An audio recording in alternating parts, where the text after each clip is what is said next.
बिस्मिल्लाहिर्रहमानिर्रहीम। अस्सलामु अलैकुम। Welcome back to my channel knowledge and tips. कलौंजी के चंद दाने रोज़ाना शहद के साथ खाने से असाबी दबाव से निजात मिल सकती है। एक सब्ज़ इलायची और एक चुटकी दारचीनी चबाकर एक गिलास दूध पिलाने से बच्चों का हाफजा इंतहाई तेज़ हो जाता है।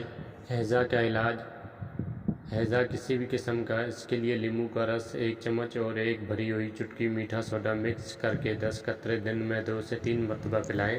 बुखार और खांसी के लिए, अगर कोई शख्स बुखार और खांसी में मुब्तला हो तो रात को सोने से पहले सरसों का तेल उंगली पर लगाकर नाक में लगाए। इंशाअल्लाह इससे फौरी आराम आ जाएगा।